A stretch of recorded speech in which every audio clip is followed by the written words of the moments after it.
আপোনাৰ কি নাম আপোনাৰ? মোৰ নাম জাফৰ আহমেদ। কিমান এজ? এজ 32। 32। কি হৈছিলে আপোনাৰ প্ৰব্লেম? মোৰ প্ৰব্লেম হৈছিলে আপোনাৰ মানে বন টিপি প্ৰব্লেম হৈছিলে। মোৰ ধৰক মানে একেবাৰে অৱস্থা বেয়াই হৈ গৈছিলে আৰু তাৰ পাছত এনে ঠিক নহয় তেতিয়া ছাৰৰ কথা মই গম পালো, জয়দীপ ঘোষ ছাৰৰ কথা গম পালো। তেতিয়া মই কনচাল্ট কৰি তেখেতৰ লগত আহিলো কোনো মতে দেই। কেতিয়াৰ কথা এইটো?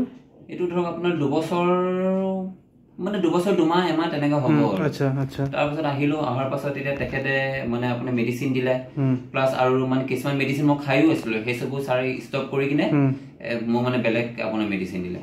তাৰপিছত সেইখিনি খাই কিনে মই আপোনাৰ ধৰক আজি ফিট, নিজে মই এক্সাৰচাইজ কৰিছো বা আপুনি মই আপোনাক এটা ফটোখনো দেখালো মোৰ কি অৱস্থা আছিলে। তো এতিয়া ছাৰৰ ওচৰত অহাৰ পাছত মোৰ এইখিনি ঠিক হ'ল। একো অপাৰেশ্যনটো লগা নাই? অপাৰেশ্যনটো মানে কথাই নাই, হোৱা নাই ন? অপাৰেশ্যনৰ কথাই নাই ইয়াত। মোৰ নিজৰ ৰিজাল্ট মই নিজে পাইছো।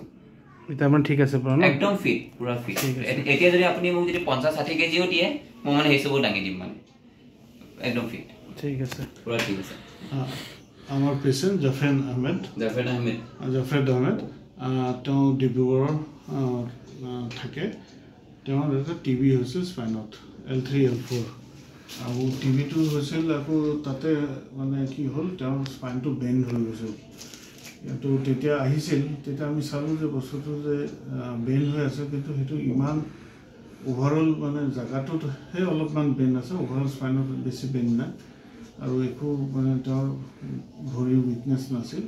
তো আমি ইয়াৰ মিডিল পাথ ৰেজিমেণ্ট বুলি কয়, সেইটো আমি ব্যৱহাৰ কৰিলোঁ আৰু তেওঁক আমি এপ্ৰপ্ৰিয়েট ট্ৰিটমেণ্ট দিলোঁ।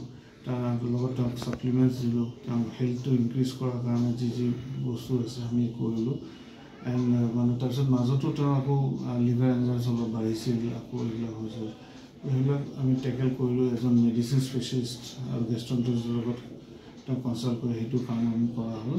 আৰু এতিয়া তেওঁ মাছ বেটাৰ, তেওঁ সেই কাৰ্ভটো মানে বাকী ভালেমান কম্পেনছেট হৈ গৈছে। এতিয়াতো একো কাৰ্ভ নাই, বস্তুটো ইমান ধুনীয়াকৈ ফিউজ হৈছে যে তেওঁ একো পেইন বা একো নাই।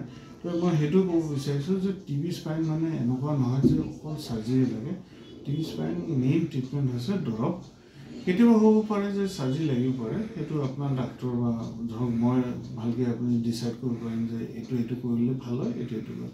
এইটো এটা এক্সাম্পল য'ত টিবি স্পাইনত চাৰ্জাৰী নকৰাকৈ তেওঁ ফেণ্টাষ্টিক ৰিজাল্ট পাইছে। ডিব্ৰুগড়টো গুৱাহাটীলৈকে মই নিজে ড্ৰাইভ কৰি আহোঁ, বিনা বেল্ট না মই বিনা কিবা, মই আপোনালোকে ছাপৰ্টত আহোঁ। 1% পেইন নাই, 1% পেইন নাই। আৰু মইতো লাগিছিলে কি আৰু প্লাছ যেতিয়া লাহে লাহে হৈছিলে আপোনাৰ ৰাইট হেণ্ড চাইডে ভৰিখনো অকণ মানে বিষ চিক হৈ আহে। মোৰ সেইটোতো বাৰু তেতিয়াই ঠিক হৈ গ'ল আপুনি মেডিচিন দিয়া পাছৰ পৰাই। বছ আজি মানে ৰিজাল্ট মই নিজেই আহিছোঁ আৰু আপোনাৰ এতিয়া মানে ডিব্ৰুগড়ৰ পৰা। তেতিয়া কি কৈ আছিলে ছাৰ, এইটো পেচেঞ্চ লেভেল কি কৈ আছিলে অলপমান এইটো কৈ দিয়ক। পেচেণ্টৰ পেচেঞ্চ, ডক্টৰৰ পেচেঞ্চ খুব দৰকাৰ টিবি, স্পেচিয়েলি এইটো মানে হেৰিৰ কাৰণে। কিয় কেতিয়াবা দৰৱ খাই ৰিয়েকশ্যন হয়, কেতিয়াবা দৰৱটো দীঘলীয়া খাব লাগে। তো জেনেৰেলি এইটো মানে বাকী টিবিত যিমান ডিউৰেশ্যন দিয়া হয় তাতকৈ মাছ লংগাৰ ডিউৰেশ্যন দিয়া হয়। তাৰপিছত আকৌ কিছুমান ৰেগুলেটৰী কথা আছে যে চৰকাৰী হস্পিটেলত জনাব লাগে, ৰিপৰ্টেবল ডিজিজ, তো সেইবিলাক বহুত নানান মানে প্ৰব্লেম আছে। ষ্টিল সেইবিলাক কৰি পেলাইও তেওঁ he is doing much better. Thank U.